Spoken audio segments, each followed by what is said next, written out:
There's a type of person most people don't understand. They don't chase crowds. They don't fear silence. They don't need constant company to feel whole. And society calls them antisocial, cold, lonely. But here's the truth. These people aren't running from connection. They're protecting something most people have lost.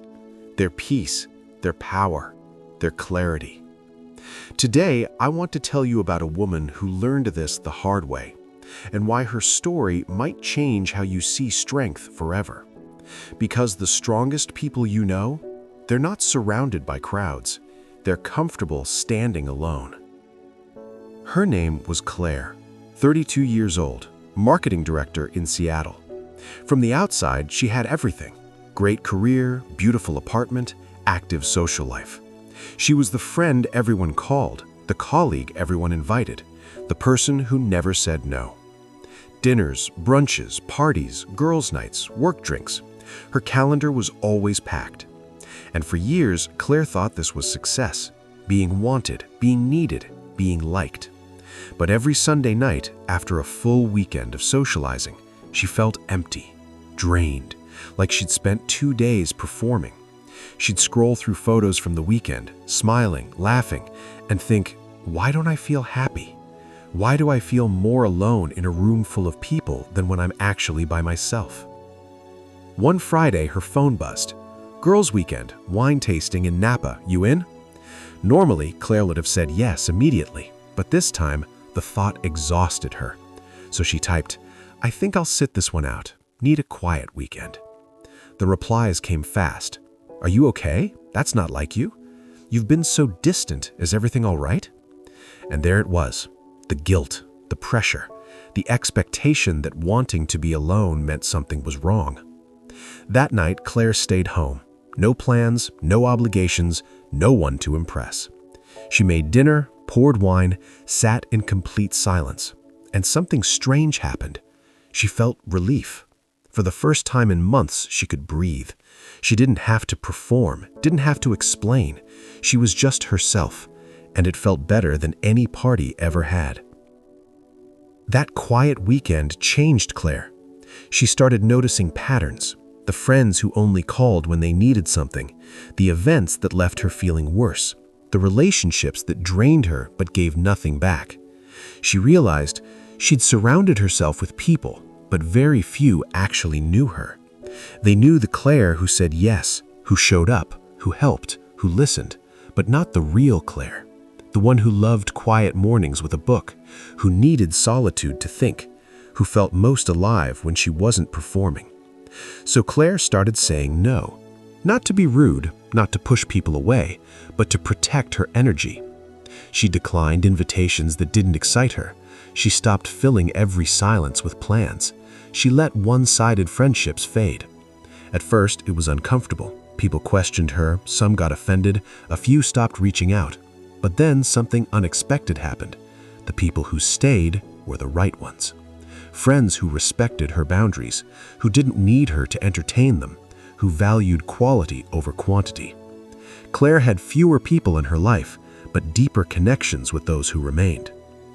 One evening, Claire met her former colleague Rachel for coffee. Rachel had this quiet confidence. Wasn't loud or flashy, but when she spoke, people listened. How do you do it? Claire asked. You seem so unbothered. Rachel smiled. Strong people don't avoid people. They avoid the wrong people. When you're constantly surrounded by others, you lose yourself in the noise. You live by their expectations, their opinions. But when you choose solitude, you remember who you are. You hear your own voice again.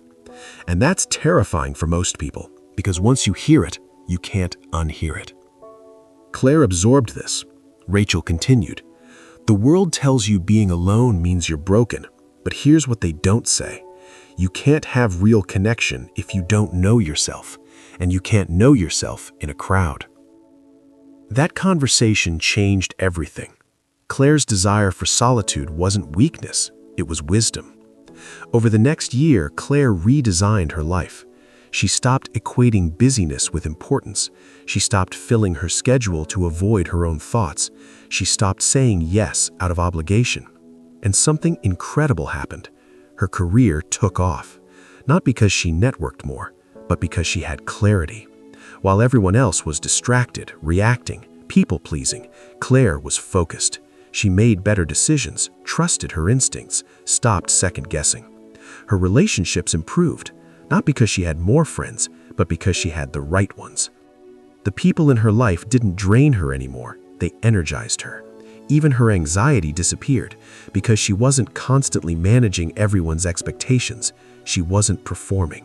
She was living. Here's what Claire learned about why strong people prefer being alone. They value depth over breadth. Weak people collect friendships. Strong people build real ones. They're comfortable with themselves. Most people avoid being alone because they don't like who they are. Strong people have done the work. They protect their energy. Every interaction costs something. Strong people choose where to spend it. They don't need external validation. Weak people need constant reassurance. Strong people already know their worth. They understand silence reveals truth. In noise, you can pretend. In silence, you face reality. Strong people aren't afraid of reality. They know the difference between alone and lonely. Loneliness is feeling disconnected in a crowd. Solitude is feeling whole by yourself. This isn't about becoming a hermit. It's not about rejecting connection. Strong people don't avoid all people. They avoid shallow people, draining people, people who take more than they give. They choose quality over quantity, depth over distraction, peace over popularity. And here's the truth. The ability to be alone is a superpower. When you're comfortable in your own company, you stop tolerating bad company. You stop clinging to people who don't deserve you. You stop betraying yourself to belong. And that's when real connection becomes possible, because you're choosing it from strength, not need. Claire doesn't have 200 friends anymore. She has 5 real ones. She doesn't go to every event. She goes to the ones that matter. She doesn't fill silence with noise. She protects her solitude like it's sacred, because it is. And people respect her more now than ever, because she respects herself first.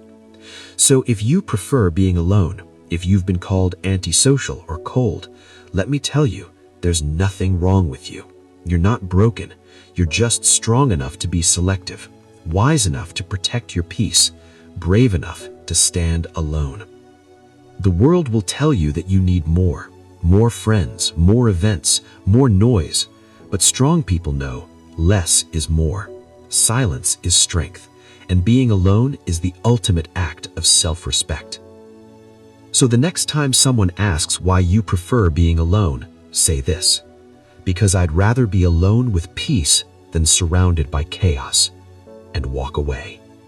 In your power, in your peace, in your strength. Thank you for watching and listening to this story. Please like and share this video, and don't forget to subscribe this channel.